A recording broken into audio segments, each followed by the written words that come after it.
Good Tuesday evening, September 24th, and welcome to the NCWLIFE Evening News. I'm Grant Olson. Here are a few of the stories we have coming up for you tonight. A former physician assistant who practiced medicine in Waterville for nearly 2 decades pleaded guilty Monday to drug offenses as well as sexually abusing 2 female clients. Tomorrow, the State Department of Transportation will close Highway 2 west of Leavenworth from Tumwater Canyon to Coles Corner for winter maintenance. Windy weather tomorrow with a chance for showers and possibly even a thunderstorm. All the details straight ahead in your full local weather forecast.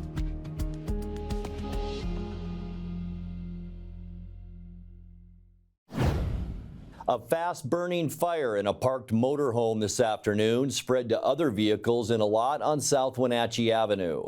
The fire happened about 12:30 p.m. in the 1400 block of South Wenatchee Avenue. No one was injured and the cause of the blaze isn't known. A column of black smoke from the fire was visible throughout the Wenatchee Valley, but firefighters were able to quickly control it once they arrived. The incident took place just north of the Wenatchee Safe Park, which is set aside for people experiencing homelessness who live in their vehicles. However, the fire scene was not within the Safe Park or on property used for the city-approved shelter program. A former physician assistant who practiced medicine in Waterville for nearly 2 decades pleaded guilty Monday to drug offenses as well as sexually abusing 2 female clients. 73-year-old Eldon Lineweaver could face a year in jail after pleading in Douglas County Court to conspiracy to possess controlled substances with intent to distribute, plus 2 counts of misdemeanor assault with sexual motivation. Lineweaver was initially charged with multiple felony rape counts for allegedly sexually assaulting female patients in his care between 2012 and 2019 and offering narcotics in exchange for their compliance. The Office of Washington Attorney General Bob Ferguson led the prosecution. The allegations arose from a Medicare fraud investigation that cost Lineweaver his medical license in 2019. He's due to be sentenced in November when the state will ask for a year in custody and Lineweaver's defense attorney will ask for 4 months.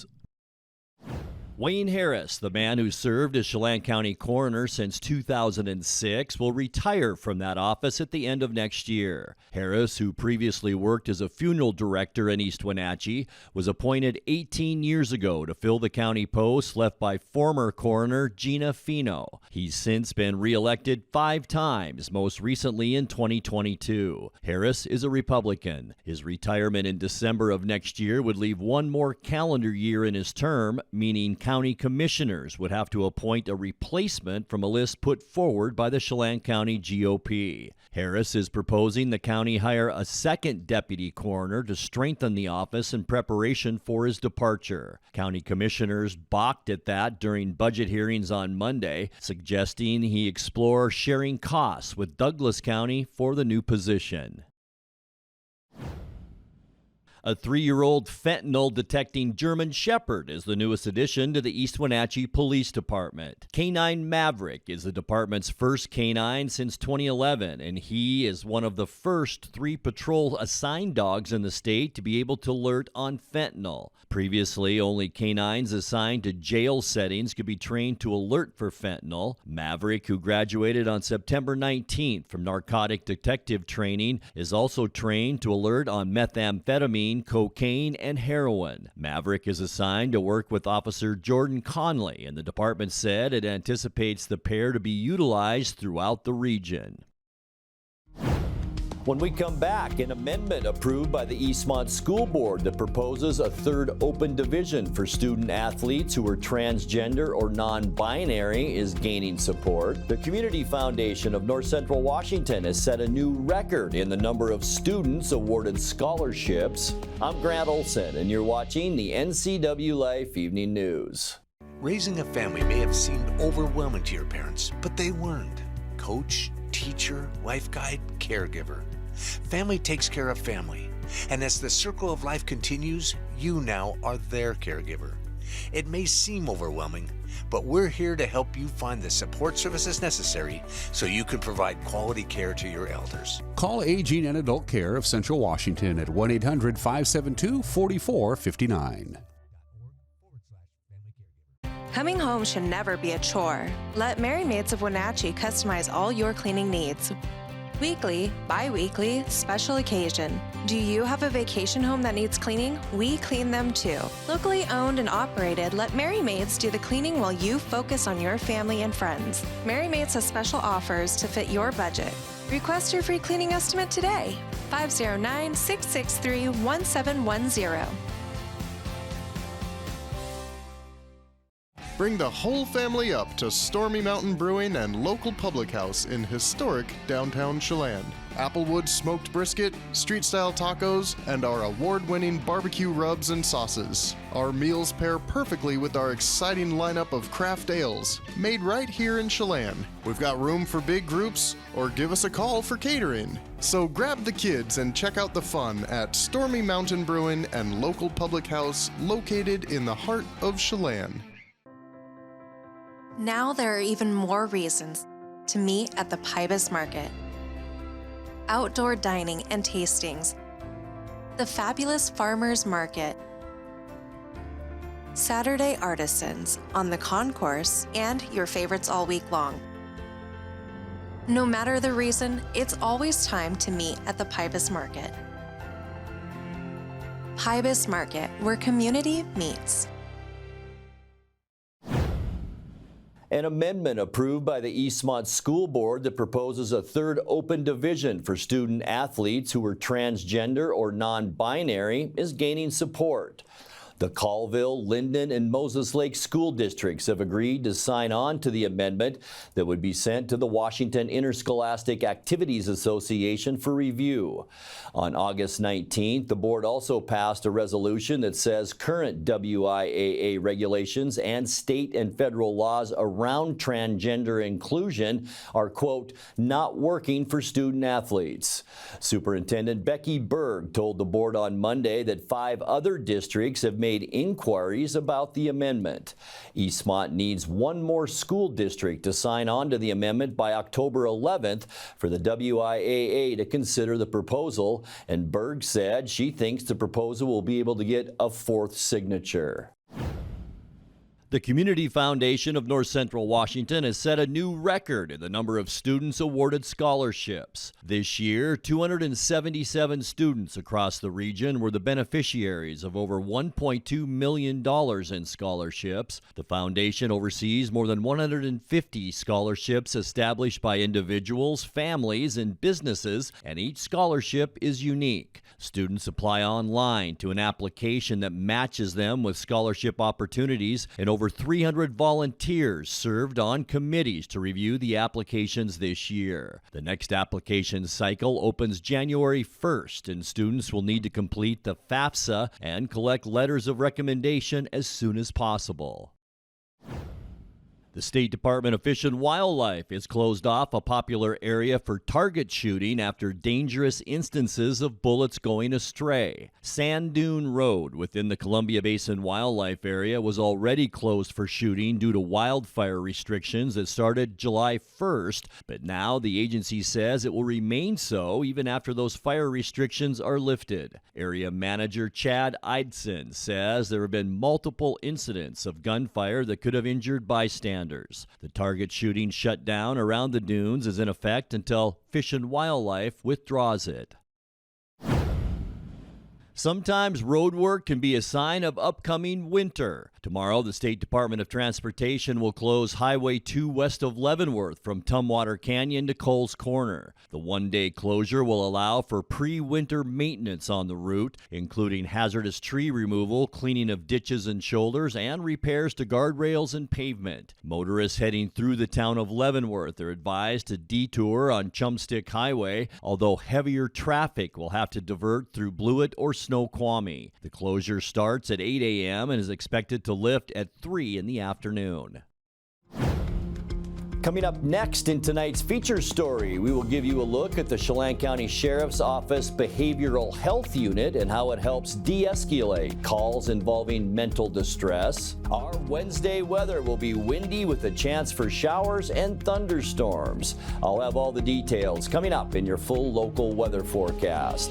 That and much more still to come tonight. Please stay with us. Are you a good listener? Do you stay curious when exploring conflicts? Can you manage emotions in stressful situations? Do you want to help people create solutions that work for each person's needs, lives, and culture?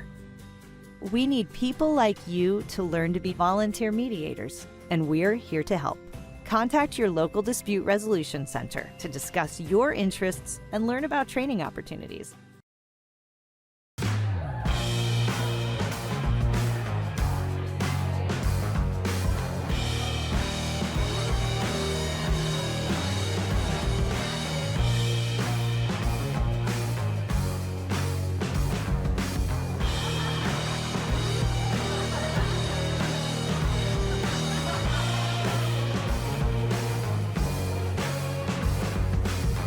Check out clubcrowcashmere.com for upcoming events and tickets. Let your voice be heard. I'm former Chelan County Sheriff Brian Burnett, and I'd like to be your District 12 state representative in Olympia. With my extensive experience in law enforcement, I'm eager to serve you to ensure your community and neighborhood public safety. I intend to safeguard and improve your quality of life. I support your private property rights, lowering your tax burden, helping small business to thrive, fiscal responsibility, and your public safety. Paid for by the committee to elect Brian Burnett for state representative. About half of all 911 calls are related to mental health and substance abuse issues. In Chelan County, that's where the Sheriff's Behavioral Health Unit comes into play. The BHU just marked its third year of operation, helping de-escalate law enforcement calls that involve mental distress. Program Manager Anna Gonzalez was the first co-responder to work with local law enforcement. In tonight's feature story, she spoke about her work with the Sheriff's Office on the agency's podcast, A Badge and a Mic. I think we are a resource and an asset to them. It brings additional education, some components of how to best work with certain individuals, diagnosis, and also giving them the information that we know through our training and our education and working with the other community members of what resources are available to individuals when they do encounter them. I think it's been a perfect opportunity to have not only the enforcement, but also the education portion of this relationship where we can migrate both sides and provide support to the residents of Chelan County and Douglas County, since we do work with the other organizations as well. So I think it's just a great additional tool for law enforcement to have if they see someone in need. So Anna, the behavioral health unit really helps deputies and officers of our area respond effectively. Any recent stories? Yeah, actually, we had a recent call. I think people are always curious, what do we do?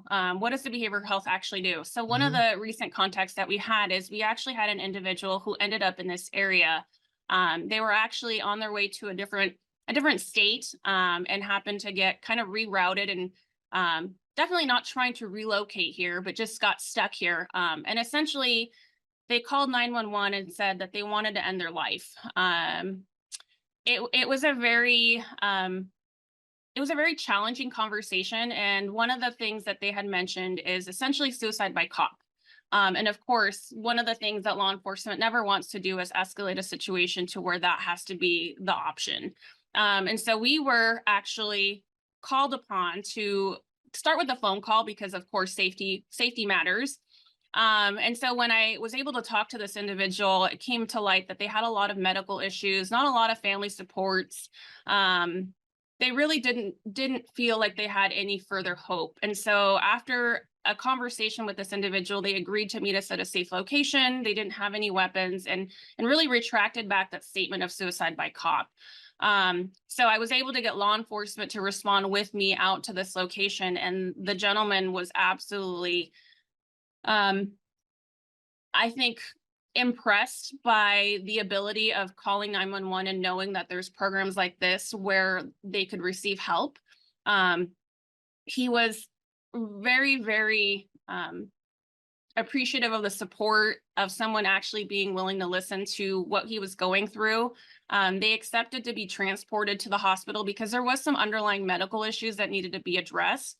And when I told that individual as they got into the ambulance, I said, hey, I'm going to call you just in a little while to see how it went. And he was absolutely floored that someone would care enough to follow up. And so sure enough, I let our EMS team know, I let the charge nurse at the hospital know kind of what was going on, and our crisis responders at one of our local agencies know, just so that we were all on the same page. I didn't want this man to fall through the cracks.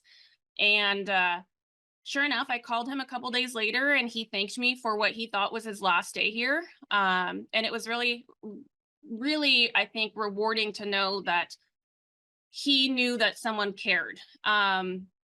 And he ended up actually getting medically admitted because of the underlying medical issues. So he was very grateful that all in all, this was the best situation. I know law enforcement showed a lot of appreciation as well, because this could have resulted in a different outcome, which we never want it to be. Time now for a check of your North Central Washington weather forecast, and hope you had a fantastic Tuesday. Boy, it's feeling like summer out there, isn't it? With temperatures into the 80s and just nothing but blue sky out there as we look down at the Wenatchee Valley from our Wenatchee Heights Sky-Fi Tower camera. And yeah, it was one of those beautiful, beautiful early fall days. You can see just a little bit of a breeze, the grass blowing along the hills up at Wenatchee Heights, but all in all, it was nice. It's going to go from a breeze today to downright very windy conditions tomorrow. We're talking Wednesday afternoon and tomorrow night. Look at some of these wind speeds, 40 to 45 miles an hour in Wenatchee, 45 to 50 miles an hour over in Wilbur and Omak, 35 to 40 mile an hour. Remember, these are wind gusts, so I think we'll see probably a steady wind between 15 and 25 miles an hour, and this has prompted a wind advisory from 11 a.m. to 11 p.m. for Wednesday. Also on the docket tomorrow, yeah, a blowing dust advisory. That'll be same times, 11 a.m. to 11 p.m. Visibility down to 1/4 of a mile to a mile. We're talking Vantage to Spokane, also Ritzville to the Tri-Cities, and this blowing dust advisory also affects the Waterville Plateau as well as the Moses Lake area. So be careful driving around tomorrow. What a day today, though. Our unofficial, if I can say it, unofficial high temperature today. 85 degrees. That's 12 degrees above where we should be for this time of year at 73.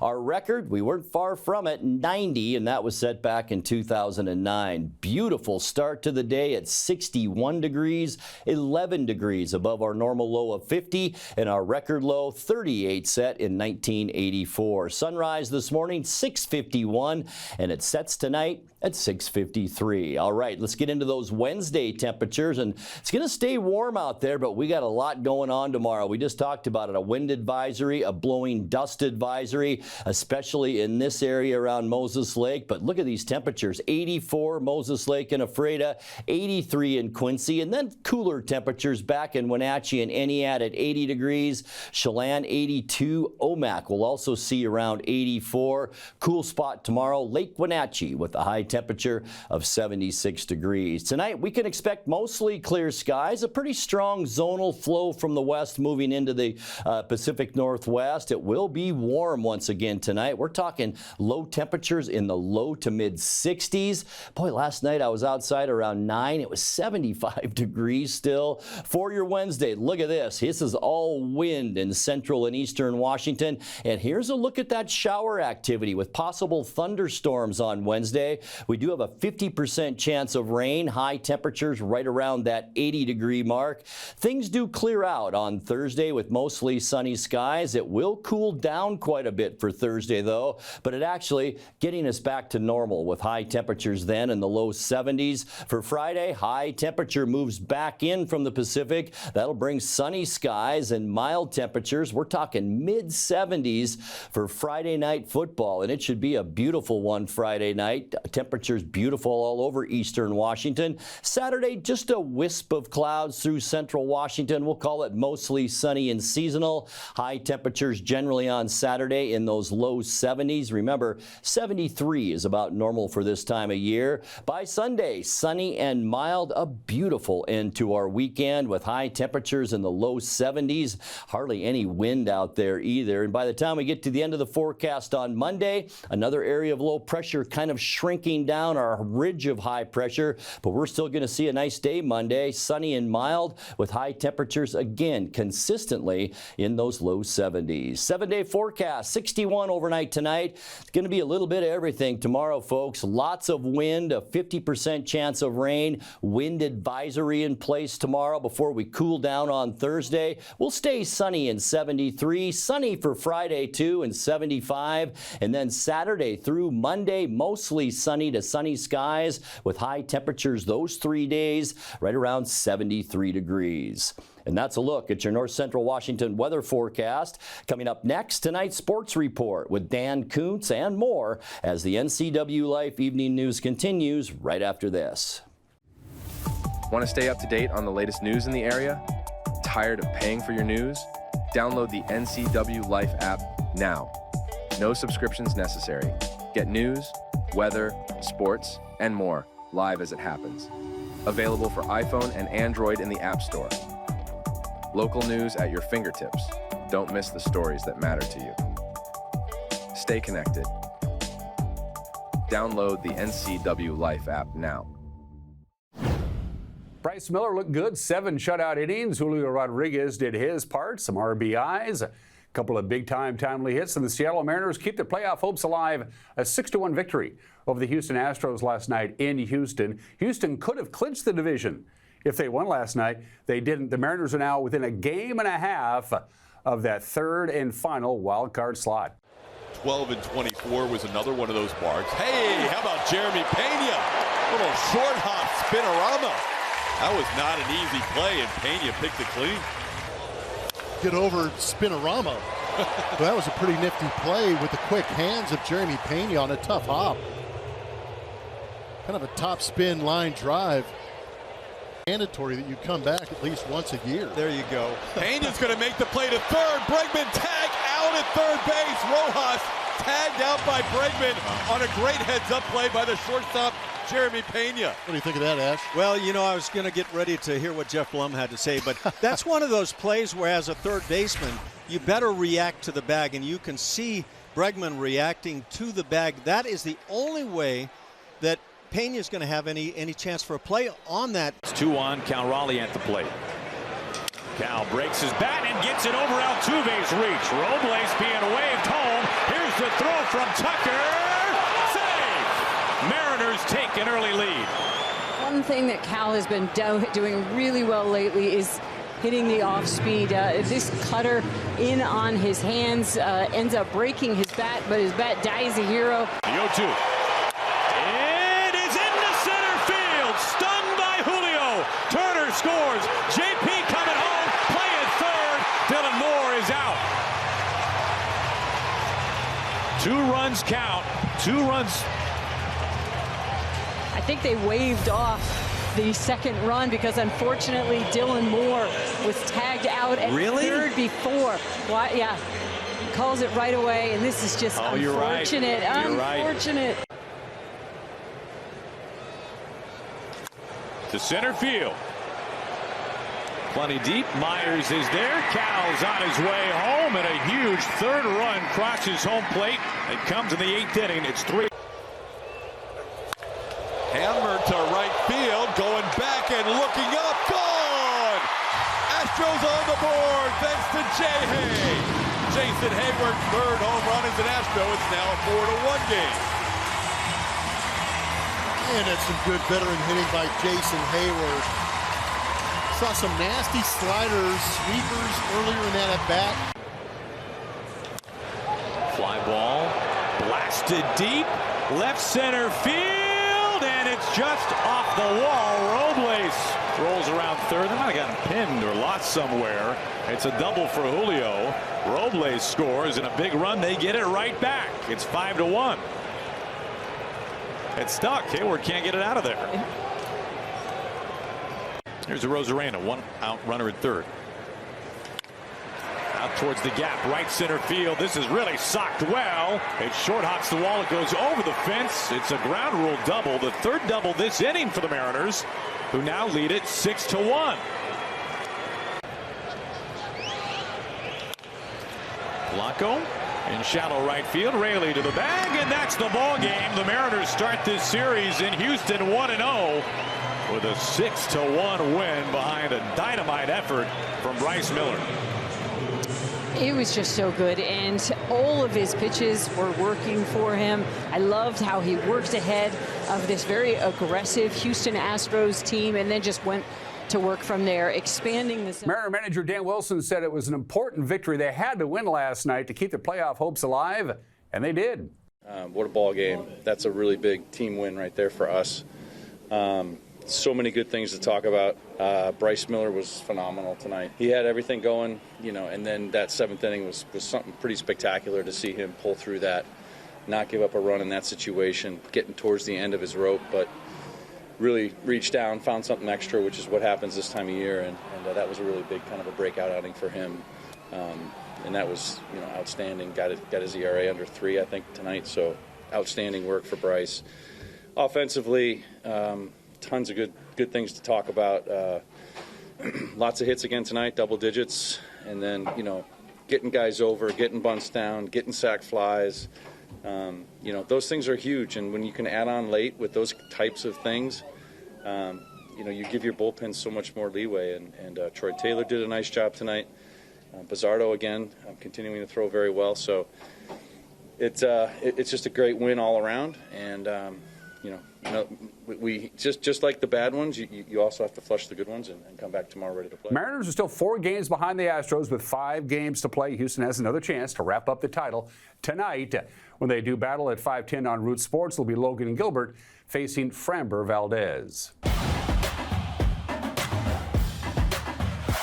Our cameras will be at the Eastmont High School Gymnasium tonight. Grant Olson on the call as the Davis Pirates, a good Davis Pirates team, travels up from Yakima, the gateway to Wapato, to take on the Eastmont Wildcats. We'll have that for you tonight. Pre-game at about 6:10. They'll start at 7 o'clock. Elsewhere in the Big Nine, undefeated Wenatchee will take on Moses Lake at 7 o'clock. Out in the Basin, Eisenhower welcomes West Valley. CWAC volleyball tonight. It's a non-leaguer for Freda and Manson. This will be a good one.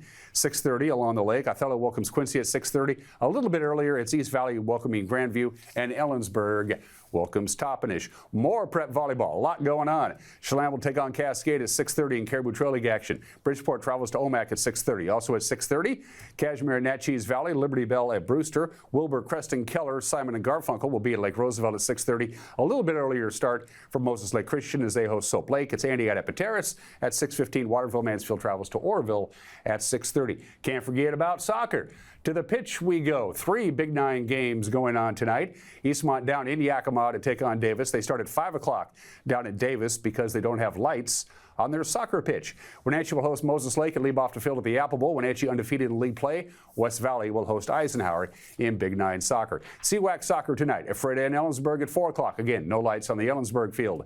6 o'clock, they'll get going. East Valley welcomes Othello. Toppenish should be at Prosser, and Quincy at Grandview. And finally, more prep soccer. It's a busy Tuesday, folks. Cashmere travels to Natchez Valley at 6 o'clock. They got going just about a half an hour, maybe an hour ago for Pateris and Chelan. Lake Roosevelt at Colville. They're underway as we speak. Also at 4:30, so they're playing right now. Brewster at Liberty Bell, Tenasket at Bridgeport, Okanagan at Oroville. We'll have highlights of the Mariners and the Astros and high school volleyball tomorrow morning on Wake Up Wenatchee Valley, and those are just some of the games that people are playing. On the next edition of Wake Up Wenatchee Valley, Austin Grade will be my guest. 1 game in the books, 67 to go. 7-1 over the Seattle Thunderbirds last Saturday night. Good start to the season. Really good start to the season. Win for the guys on Saturday night. Hopefully 3 more coming up Friday at home, Saturday at Seattle, and Sunday back at home against Prince George. Chance to start off the year really nicely with 3 big games coming up. That's all coming up on the next edition of Wake Up Wenatchee Valley. I'm supposed to say that. And that will do it for our newscast tonight. For more news from around North Central Washington, you can find us at ncwlife.com, on our social media channels, or on our mobile app for iPhone and Android. And remember, if you see news happening, we'd like to hear from you. Email us at news@ncwlife.com or give us a call at 888-6295. I'm Grant Olson. Thanks so much for being with us, and have a great night.